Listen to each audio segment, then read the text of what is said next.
Bonsoir à tous, vous êtes bien sur Jade FM, vendredi soir 18h, c'est l'heure des mots de la musique, beaucoup de mots aujourd'hui, beaucoup de musique aussi, et puis on va vous présenter surtout le prochain concert proposé par les Concertinos de Pornic qui va avoir lieu samedi 27 à 19h sur vos terres, André-Paul et Jean-Pierre Jacquin, puisque ce concert sera proposé au Val Saint-Martin. Et on va tout vous expliquer aujourd'hui. Je suis accompagné à la réalisation et à l'animation, la présentation de cette émission par Angelina. Bonjour. Bonjour. Angelina qui poursuit son stage de journalisme à Jade FM. André-Paul et Jean-Pierre Jacquin, bonjour à vous deux. Bonjour Jim. Bonjour Jim et bonjour à tous. Comment allez-vous ? Parfaitement bien. Parfaitement Comme vous, bien. Ça se voit d'ailleurs. Ça se voit, et j'espère que ça va s'entendre. Alors aujourd'hui, effectivement, on va parler du Concertino, du prochain concert que vous proposez, que votre association Les Concertinos de Pornic propose à Pornic, samedi soir. Que des pointures. Ah oui. Là, c'est du high level, comme on dit. Ah oui, François Dumont, notre directeur artistique, a invité je crois qu'on peut le dire, c'est la meilleure violoniste japonaise actuelle. Elle s'est fait bien connaître dans le monde, on va en parler, et c'est une très très grosse pointure en violon. Quant à François Dumont, les Porniquais le connaissent bien maintenant, c'est aussi une belle pointure en piano. Directeur artistique donc des Concertinos de Pornic, et grâce à qui il propose son réseau. Et à chaque fois, c'est vraiment... personne n'est déçu parce que c'est encore une fois, du très haut niveau. Il sort de son chapeau toujours quelqu'un de nouveau, quelquefois même qu'on ne connaît pas, mais quand on regarde un petit peu, c'est du vraiment très haut niveau. Et samedi soir, c'est Sayaka Shoji, une grande violoniste. Et elle est applaudie partout. Et c'est je crois que c'est la deuxième fois qu'ils vont jouer ce concert ensemble. Et je pense que leur association annonce un petit bijou d'interprétation parce qu'ils ont tous les deux la même façon de voir la musique. Donc, j'espère que ce sera bien. Alors, effectivement, Sakaya, comme le nom l'indique, elle est japonaise. Japonaise, oui. Voilà. Et alors, ses parents sont venus en Europe alors qu'elle avait 3 ans. Et ils sont installés d'abord en Italie, à Sienne, très belle ville, Sienne, magnifique. Alors, sa mère est peintre, sa grand-mère poète, donc milieu favorable, pour laisser se développer les qualités artistiques d'un enfant. Peinture et poésie, alors. Voilà. Donc, elle est repartie au Japon et elle a commencé donc à apprendre le violon à 5 ans. Donc, vraiment très précoce. C'est vraiment un prodige. Et puis, au Japon, quand on apprend la musique, c'est rigoureux, c'est sérieux, c'est beaucoup de travail. Mais à 12 ans, elle revient à Sienne avec, vous voyez, 7 ans de formation japonaise. Et à Sienne, les parents ont conscience, ils lui donnent d'excellents professeurs qui vont affiner sa formation. Alors, pour que vous vous rendiez compte, on vous la présente alors qu'elle a 12 ans. Si vous pouviez voir le film, elle a encore des grandes chaussettes blanches. Et elle interprète le redoutable concerto numéro 1 de Paganini. Vous savez, Paganini, c'était un violoniste du 19e siècle. Alors, il était excellent, bien sûr, mais il s'amusait à créer des concertinos qui étaient d'une difficulté terrible, quoi. Alors, on va l'écouter.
Alors,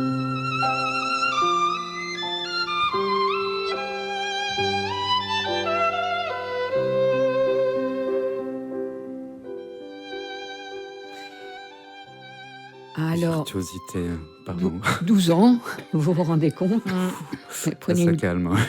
Soufflant. Si bien que l'année suivante, elle part étudier en Allemagne, à 13 ans. Et à 14 ans, elle est déjà invitée à jouer avec des orchestres. Et notamment au Festival de Lucerne. C'est pas un petit événement, ça.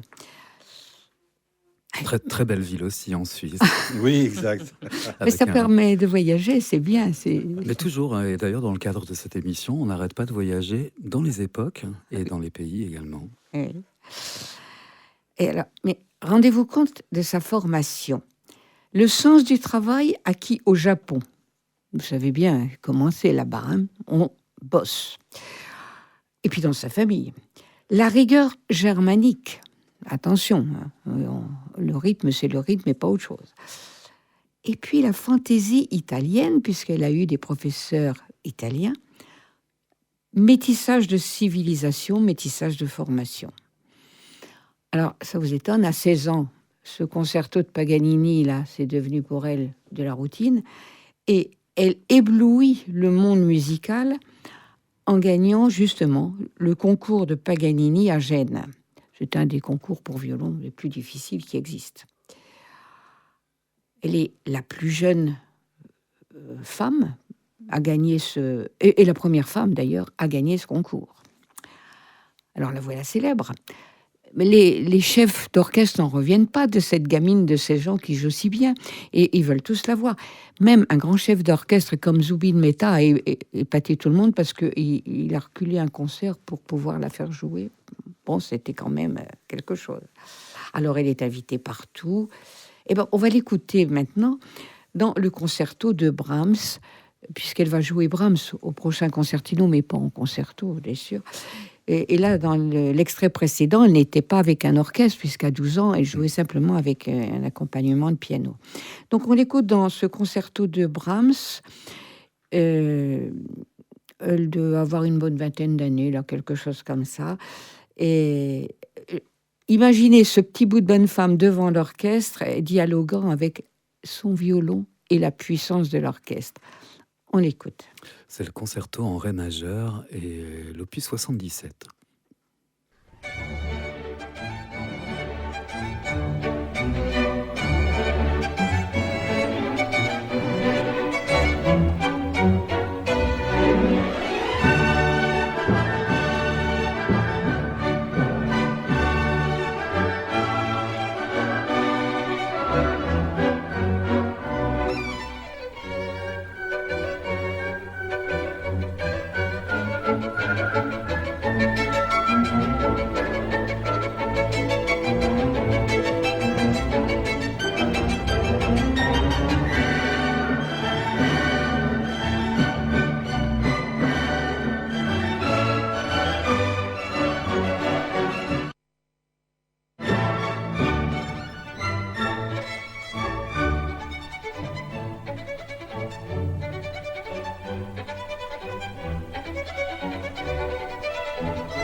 Virtuosité.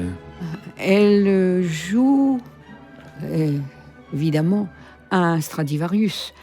Il s'appelle le Récamier il a été, comme tous les Stradivarius, il possède un nom, il a été construit en 1729. Alors, il lui est prêté par une firme chimique japonaise. Parce que, vous savez, au Japon, elle a une grande réputation et elle a d'ailleurs eu un prix au Japon parce qu'elle fait rayonner le Japon dans le monde entier. Ouais. Chaque Stradivarius porte un nom. Oui, oui. Comme tous ces, même les autres qui ne sont pas des Stradivarius, ils ont souvent un nom. Hein. Voilà. Alors, elle joue souvent, Non. elle joue pas, au contraire, rarement dans des petites villes, hein, comme Pornic. Et souvent, elle joue dans des grandes villes, dans des grandes salles de spectacle. Hein. Dans les capitales. Dans les grandes villes européennes. Hein. Mais elle vient à Pornic, justement, grâce à François Dumont, hein, qui a certainement dû lui dire « Pornic, tu verras, c'est superbe. Hein, c'est une très belle ville, les gens sont sympas, c'est magnifique. » Donc voilà. Donc Une radio locale. Radio locale. Il y a une radio locale super. Ouais, qui s'appelle... Comment elle s'appelle? Jade FM. Je crois, il me semble, ouais. Voilà. Ouais. Elle a un emploi du temps extraordinaire. J'ai regardé son emploi du temps, même avant Pornic. Elle était le mois dernier, je crois, ou le mois d'avant, elle était à Atlanta. Elle est venue jouer à Budapest, à Paris, bon, entre autres, je ne sais plus. Et après Pornic, juste après Pornic, elle part à Tokyo. Et puis là, ça défile. Hambourg, Paris, Gênes, Tel Aviv. Hein Qu'est-ce que vous en pensez, Jim? Je pense que pour des artistes qui ont l'habitude de se produire dans des grandes salles avec beaucoup de public, le fait de jouer devant un public plus restreint favorise certainement un caractère intimiste à la musique également. Et puis, ouais, je pense qu'il y a un échange et je sais qu'il y a toujours cette interaction avec l'association. Avec l'association, avec l'équipe, oui. Ce qui est très très rare dans le milieu de la musique classique. Vrai. Oui, combien de fois les artistes nous ont dit, après le concert, on se retrouve avec un plateau repas dans notre chambre tout seul. Et en fait, c'est Marielle Norman qui racontait qu'elle avait été voir la grande harpiste Lily Askin, oui. Et dans sa chambre, et la pauvre était, après avoir fait un magnifique concert, elle était toute seule dans sa chambre. C'est pas le cas à Pornic. Après le concert, le public accueille les artistes dans la salle pour le pot de l'amitié. Les artistes descendent de leur loge et viennent discuter. Et puis après, on les emmène dîner chez l'un d'entre nous. Et c'est l'équipe, c'est pas l'association, c'est les membres de l'équipe qui invitent. Voyez. Alors ça crée tout de suite une ambiance. On est une dizaine autour de la table et c'est très sympa, quoi. C'est pas comme ça ailleurs. Mais, entre parenthèses, quelle belle idée ils ont eu d'associer leurs talents, François et Sayaka. On a mis sur Facebook hier, c'est très court, un extrait d'une de leurs répétitions à Paris, de leur concert. On sent qu'ils sont en phase, c'est formidable.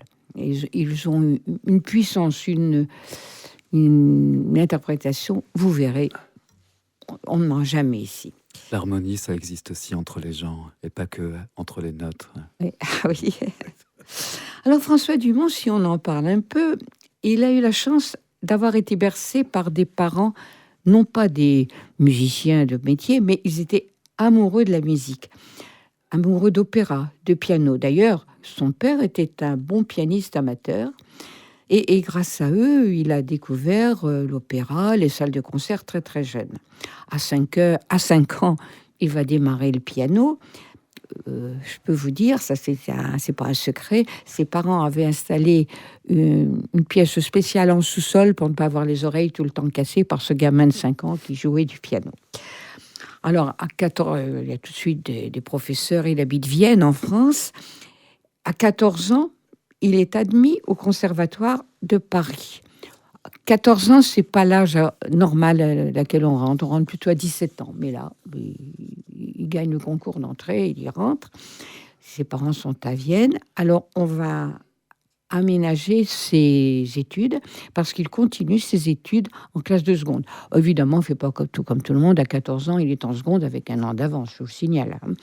Et donc, il va le lundi, je crois. Il a une journée complète à Paris. Il fait tous ses cours. Et le mardi, il rentre suivre gentiment sa classe de seconde avec ses copains. À 17 ans, on commence un petit peu à parler de lui. Et il va passer des concours. Pas les grands concours internationaux, ça c'est pour après, mais des concours qu'on passe au conservatoire.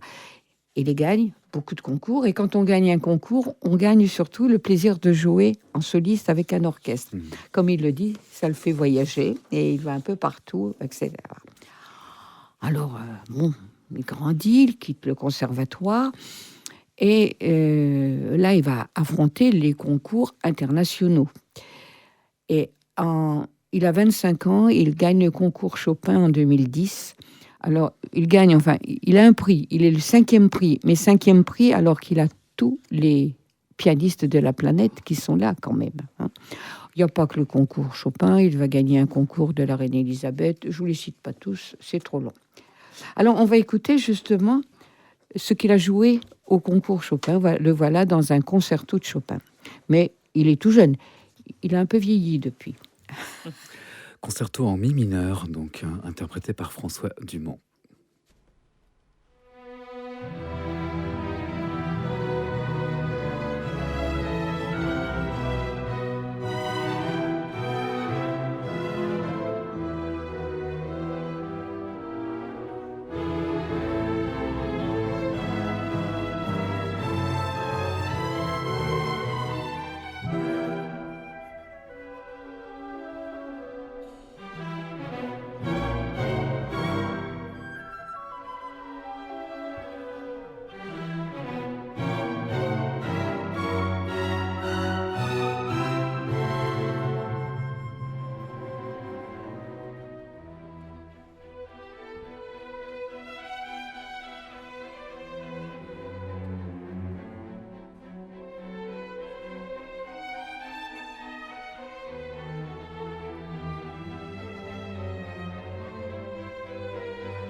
Il se produit également en trio, avec le trio Élégiaque, composé avec Philippe Haïch et Virginie Constant.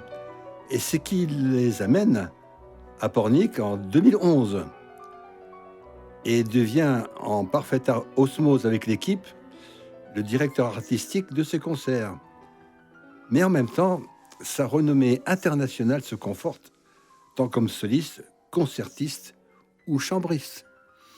Oui, et puis comme pour Sayaka, malgré les succès, sa relation avec autrui reste empreinte de naturel, de gentillesse. Tous les concertistes vous le diront.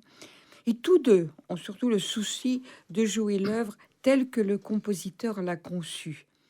Alors, ils ont choisi de jouer au concertino du 27 mai Brahms et Schumann, deux compositeurs romantiques allemands du 19e siècle.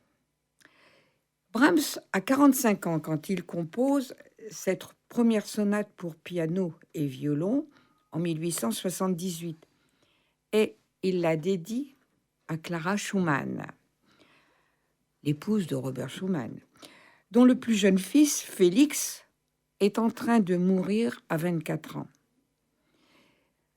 C'est sa façon à lui de la consoler. Et il va reprendre le thème nostalgique d'un lied écrit par lui des années auparavant et qui évoque la pluie. Je ne sais pas dire la pluie en allemand, mais le titre est en allemand, La pluie. En anglais, j'aurais pu éventuellement, mais alors en allemand.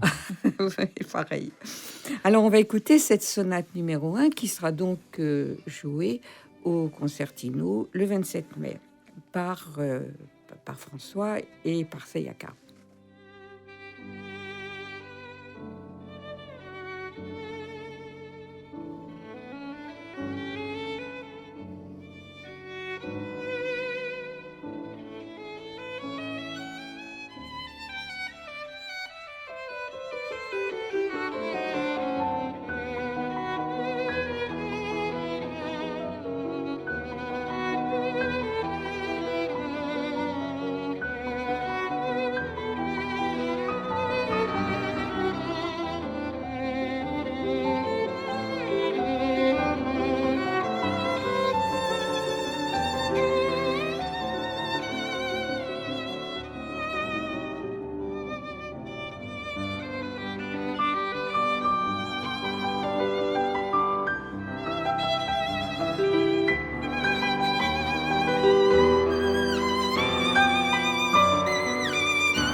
Mais alors, pourquoi cette dédicace à Clara Schumann? Il s'agit bien de l'épouse de Robert Schumann.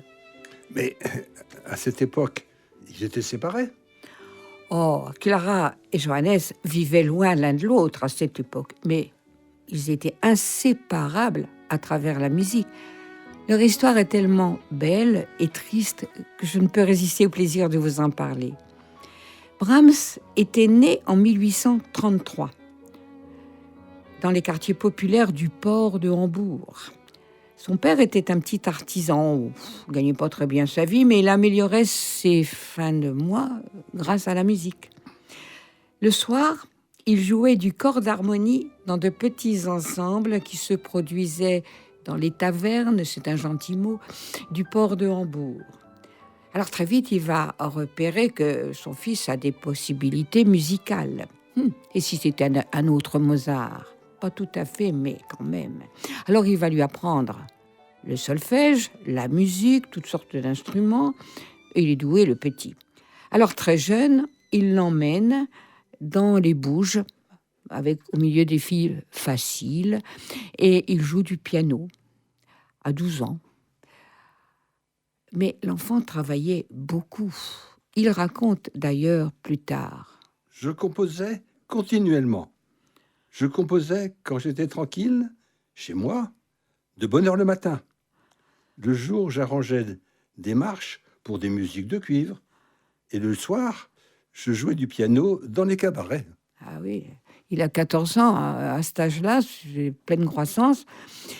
Il est fatigué, il est malade. Alors le médecin dit qu'il faut l'envoyer se reposer à la campagne. Bon, alors il y a des amis de la famille qui habitent un peu pas trop loin. Et il va là-bas, soi-disant, pour donner des cours à la fille de la maison, des cours de piano. Elle s'appelle Lieschen. Elle a 13 ans et lui 14. Alors ils vont se lier d'une amitié profonde. En fait, c'est le premier amour de Brahms, tout à fait platonique, je pense. Je n'y étais pas. Mais ensemble, ils vont lire beaucoup. Ils lisent, on est en période romantique, à la mode, les légendes des chevaliers. Mais aussi, ce gamin de 14 ans va lire Sophocle, Cicéron, Dante. Alors, évidemment, il faut rentrer à Hambourg. Et là, il va commencer à donner des concerts. Sa musique est prise au sérieux.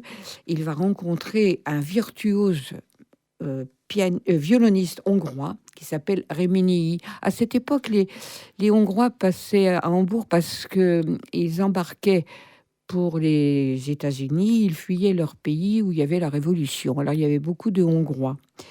Et c'est comme ça qu'il rencontre Rémini. Et Rémini lui fait découvrir la musique tzigane. Vous savez, il a écrit un jour Brahms, les danses hongroises. Ça vient de là.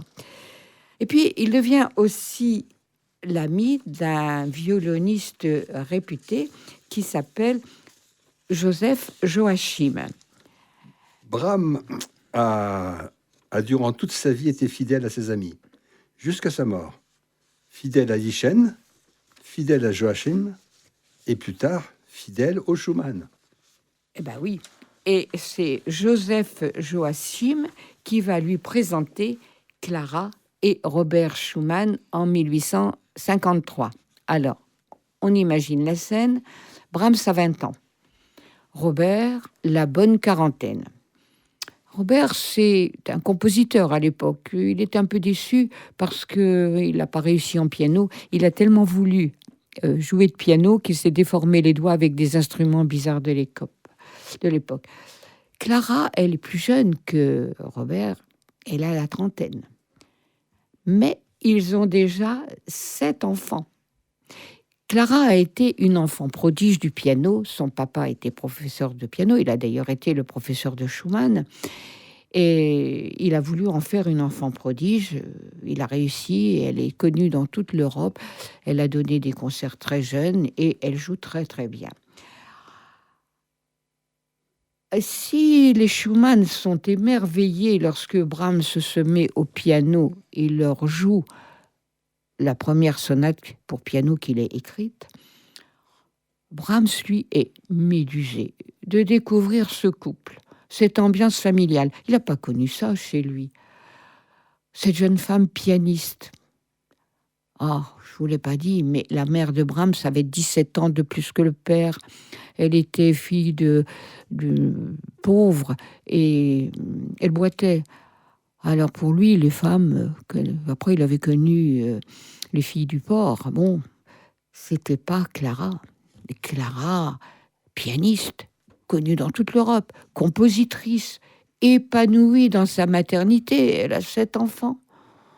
Et de surcroît, elle est belle, belle. Alors il est médusé. La famille l'adopte. On va passer des excellents moments ensemble. On va composer ensemble. Un jour, il décide avec Joseph Joachim de faire un cadeau d'anniversaire à Schumann. Alors, c'est la surprise. Ils vont composer une sonate pour violon. Il y en a un qui va faire le premier mouvement, un autre va faire le second, le troisième, etc. Et on va demander à Schumann de trouver qui a composé. Vous voyez, on s'amusait beaucoup chez les Schumann d'ailleurs. Ils recevaient beaucoup de musiciens. Et c'est là que Brahms a rencontré beaucoup de musiciens de l'époque. Et surtout aussi, Clara l'aide. Il commence à vouloir orchestrer. Elle va lui donner beaucoup de conseils en orchestration. C'est une période merveilleuse pour Brahms. Mais Robert déprime. Il déprime peut-être parce que c'est dans son tempérament, mais aussi parce qu'au fond, il n'a pas réussi à faire ce que fait Brahms. Il n'a pas réussi à être compositeur et pianiste, c'est ce que fait Clara. Alors, il va déprimer. Il va tenter de se suicider, de se jeter en se jetant dans le Rhin, mais on le repêche. Et ce jour-là, il dit, bon, je déprime, alors je veux rentrer dans un hôpital psychiatrique. Mais il va s'y ennuyer, dépérir et y finir ses jours quelques années après.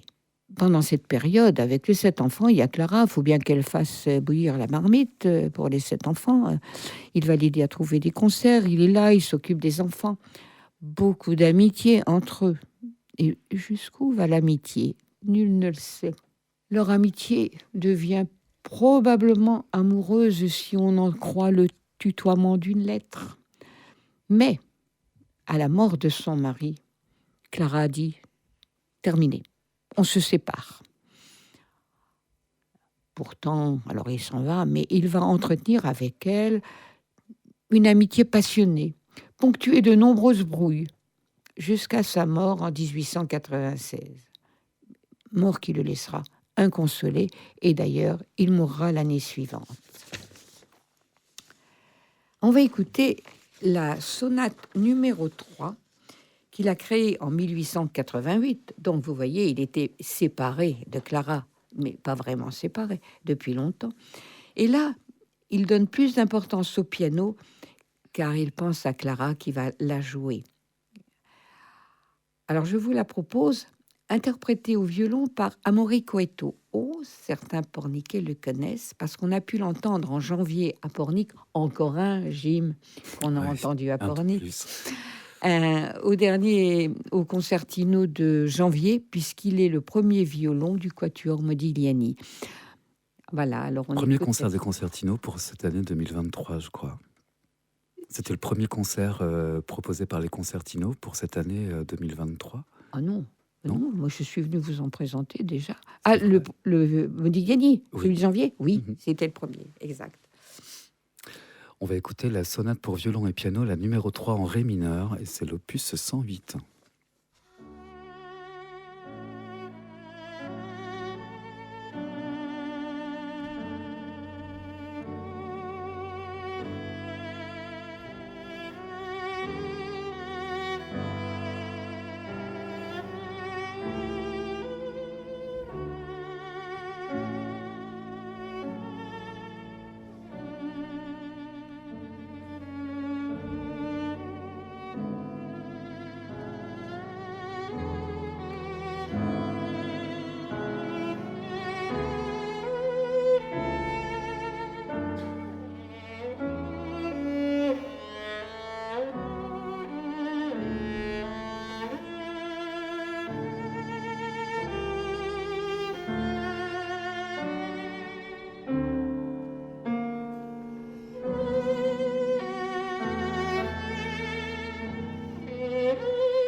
Mais on ne peut évoquer Brahms sans penser au Schumann, et notamment à Robert, qu'il avait accueilli avec tant d'emphase admirative, qui d'ailleurs, sans le connaître, avait deviné le talent et l'avenir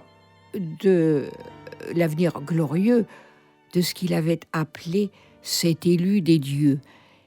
Il l'avait appelé comme ça dans sa revue musicale qu'il traînait. Ça avait beaucoup gêné Brahms, d'ailleurs. Ça avait fait sourire certains. Alors nous nous quitterons en écoutant des romances de Schumann, composées en 1850. Eh ben, c'était le cadeau de Noël de Clara. Joli cadeau de Noël.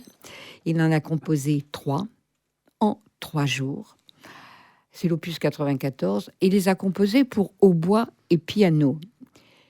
Mais elles sont tellement agréables à entendre, ce sont des romances romantiques en plus, qu'elles ont été adaptées au violon. Et Schumann les a écoutées au violon, il a trouvé ça très bien.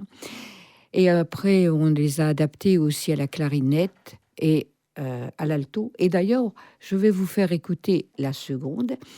Elle est interprétée par le pianiste Adrien Boisseau et, l'altiste Adrien Boisseau, et à l'alto, dont je recommence, et au piano, Gaspard Dehaene. Encore un qui est venu jouer au Concertino de Pornic. Il a joué avec son illustre maman, il avait fait un 4 mains, je crois peut-être que c'était à Pornic classique. Son illustre maman, c'est Anne Kefelec. Ah. Donc on va l'écouter jouer au piano par Gaspard Dehaene et à l'alto par Adrien Boisseau, seconde romance.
On va donc se quitter sur cette deuxième romance, opus 94, qui était interprétée par Adrien Boisseau et Gaspard Dehaene. Angelina. Eh bien, rendez-vous donc demain, samedi 27 à 19h, à Val-Saint-Martin. Pour les réservations, eh bien, vous pouvez sur concertinodepornic.com, billets web ou l'Office de tourisme. Office du tourisme qui est toujours partenaire des Concertinos de Pornic. Oui, qui est toujours partenaire. Et puis, il y a des gens qui préfèrent aller réserver, qui n'aiment pas réserver en ligne, quoi. Donc, et ils sont toujours bien accueillis. Donc, ouais. Voilà. Donc ça y est, les Concertinos réinvestissent la salle du Val-Saint-Martin. C'est à 19h, on va le rappeler. Donc sur vos terres, comme je le disais en introduction de cet entretien, elle vous convient parfaitement, cette salle. Elle vous convient parfaitement, cette salle. Ça va encore? Pourrait faire mieux. On aimerait plus grand des fois. Pas plus grande, mais elle a quand même encore quelques petits défauts. Mais quand même, au début, les gens disaient, parce qu'elle a été utilisée dans de très mauvaises conditions au début, donc les gens la boudaient, mais maintenant ils se rendent compte que c'est quand même pas si mal. Je dirais même qu'ils la préfèrent à d'autres salles que je ne citerai pas, parce qu'elle a cet avantage d'avoir une espèce d'intimité quand même, quand on voit les artistes qui arrivent dans la salle avec le verre, le petit blanc qu'on va déguster ensemble, c'est très sympa. Non, puis là, avec l'avant-scène, ça change beaucoup. Ah oui, oui, il y a... Parce que vraiment, les musiciens sont dans le public. Quoi. Oui, ils sont au milieu du public. Oui, ça, Donc, ils participent. Quoi. Ouais, tout le caractère intimiste. C'est- Et on est aucune place. Alors, il y a le parterre, et puis après, il y a les gradins. Et il y a des gens qui préfèrent être en gradin un peu plus loin. Mais les places sont bonnes partout. Les places sont bonnes partout. Merci beaucoup en tout cas André-Paul, Jean-Pierre, pour une fois de plus cette émission. Les mots de la musique et puis bon concert demain. Oui, et je vous conseille, quelqu'un a écrit, un journaliste a écrit « La musique classique, ça s'apprend ». Eh bien, ça s'apprend en découvrant les histoires des musiciens. Et je vous signale qu'elles sont racontées sur le blog des Concertinos, blog qu'on peut trouver sur Facebook, en allant sur Facebook.